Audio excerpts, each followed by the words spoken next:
Assalamualaikum warahmatullahi wabarakatuh. Saya Juliana Samsungita. Saya Suatu Nasana. Saya Olfa. Saya Aza Ayumi. Saya Ardiansa.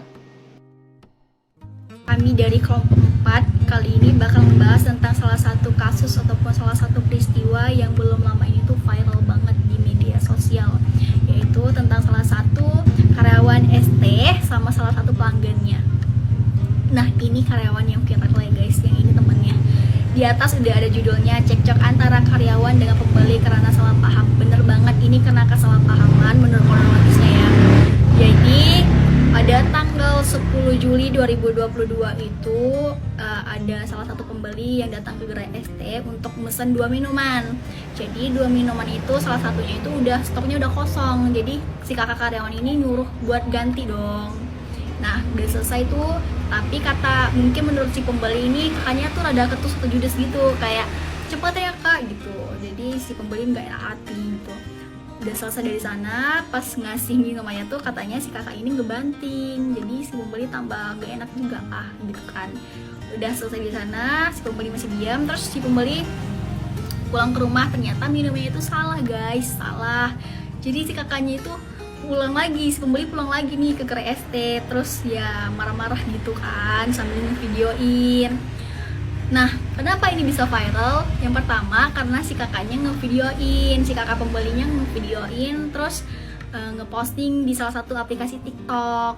Nah, viral lah. Yang kedua itu kenapa bisa viral? Karena si pelayan atau karyawannya ini tuh ngeluarin kata-kata yang gak pantas ataupun kata-kata kasar. Nah, disitulah bisa viral, kakaknya beneran marah. Tapi kita nggak bisa ngelihat sesuatu dari luarnya aja guys, karena zaman sekarang kita nggak bisa bilang kalau pembeli adalah raja, karena sekarang konsepnya itu pembeli dan penjual adalah partnership. Nah, jadi ini tuh viral banget. Oh iya, ini terjadi di kota kita, Pekanbaru. Ini bener-bener kemarin bener-bener viral banget. Nah, ini kakaknya, yang ini temennya. Nah, poin selanjutnya bakal dilanjutin sama teman saya. Terima kasih. Di sini akan menjelaskan sedikit kasus cekcok antara karyawan ST dengan pembeli karena salah paham di Pekanbaru. Nah, di sini saya akan menjelaskan tentang solusi dari pihak ST, gimana sih menyelesaikan masalah ini. Nah, ada 3 hal yang disebutkan menjadi fokus perhatian baru oleh pihak ST di Indonesia, baik dari sisi penyelesaian masalah maupun pembaharuan untuk mencegah kasus serupa terulang lagi. Nah, yang pertama itu, tepatnya pada Rabu tanggal 13 Juli 2022, pihak dari konsumen dan karyawan mitra telah melakukan pertemuan yang dilakukan secara kekeluargaan dan musyawarah mufakat yang difasilitasi oleh perwakilan manajemen ST Indonesia, sehingga telah mencapai keputusan atas penyelesaian kejadian yang telah terjadi dengan damai dan saling memaafkan satu sama lain.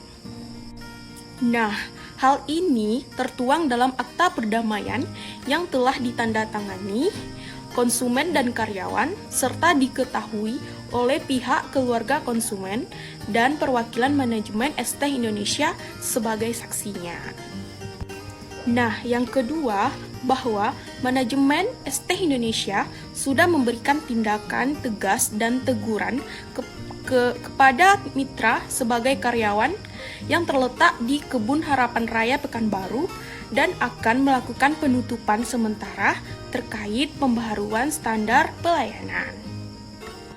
Dan yang terakhir itu, bahwa karyawan mitra di Kebun Harapan Raya Pekanbaru ini sudah resmi mengundurkan diri dan memohon maaf atas kejadian yang telah terjadi serta berjanji akan menjadi pribadi yang lebih baik lagi di tempat yang baru.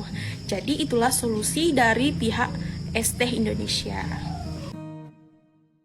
Baiklah, selanjutnya ada beberapa solusi dari kelompok kami untuk pihak-pihak yang terlibat langsung dalam masalah ini.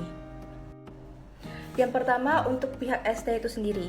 Sebaiknya pihak ST harus lebih memperhatikan attitude karyawan selama masa training atau masa percobaan kerja. Jadi pihak ST tidak bisa sembarang mempekerjakan karyawan dengan attitude yang rendah. Lalu pihak ST harus selalu meng-cross-check kembali apa yang sudah terjadi di TKP atau apa yang sedang terjadi di TKP. Mungkin bisa melalui CCTV atau bertanya kepada satu saksi yang berada di TKP tersebut. Nah, selanjutnya, solusi untuk karyawan. Kita sebagai karyawan harus selalu introspeksi diri. Seperti apa aja sih yang kurang dari kinerja kita sebagai karyawan? Nah, ketika kita menghadapi masalah seperti ini, seperti salah paham dengan pelanggan, dan itu hal biasa yang terjadi ya, kita tidak dibenarkan untuk menggunakan kata-kata yang kasar dan kata-kata yang tidak pantas. Dan kita sebagai karyawan atau kita sebagai manusia, kita harus mempunyai kontrol emosi. Nah, jadi ketika kita menghadapi masalah seperti ini, kita menghadapinya dengan kepala yang dingin dan tidak dengan emosi yang meledak-ledak. Terakhir, solusi untuk pihak pelanggan. Nah, kita sebagai pelanggan harus lebih pintar. Kita harus selalu mengecek kembali apa saja pesanan kita, apakah sudah sesuai atau belum. Lalu, kita sebagai pelanggan, jika memang ingin menyampaikan kesalahan yang sudah dibuat oleh karyawan, kita harus menyampaikannya dengan cara yang sopan juga. Tidak perlu memakai emosi dan tidak perlu diumbar-umbar. Cukup kita laporkan saja ke pihak perusahaannya dan mencari solusi untuk masalah tersebut. Karena sejatinya manusia tidak ada yang sempurna.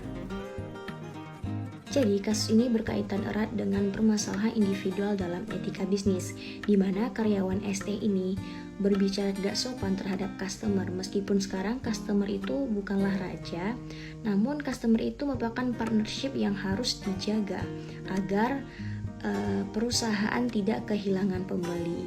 Jadi, perusahaan harus mengambil tindakan agar tidak terjadinya lagi hal yang seperti ini. Menurut saya, kesalahan dan kesalahpahaman adalah hal yang sering terjadi di dalam kegiatan transaksi atau dalam kegiatan bisnis itu sendiri. Tetapi yang menjadi perbedaannya adalah cara kita menanggapi kesalahan tersebut. Kita sebagai karyawan, pekerja atau distributor yang menghadapi customer harus dengan sebaik mungkin dan jangan sampai membuat customer tidak nyaman, karena customer adalah partnership yang harus kita jaga dan kita juga saling membutuhkan. Sedangkan dari sisi customer sendiri, jika kita sebagai seorang customer, kita mungkin harus lebih teliti dalam menerima barang yang kita pesan. Dan satu hal lagi, kita juga harus bisa lebih sabar dan tidak memakai emosi saat kesalahpahaman tersebut terjadi gitu. Jadi kita harus menyelesaikannya dengan kepala dingin. Jadi hal yang dapat kita petik dari kasus ini adalah kesalahpahaman atau kesalahan itu pasti terjadi dan tugas kita menghadapinya dengan kepala dingin dan menyelesaikannya dengan damai agar tidak terjadinya perselisihan dan perpecahan di antara kita. Baiklah, sekian dari kelompok 4. Wabillahi taufik wal hidayah. Wassalamualaikum warahmatullahi wabarakatuh.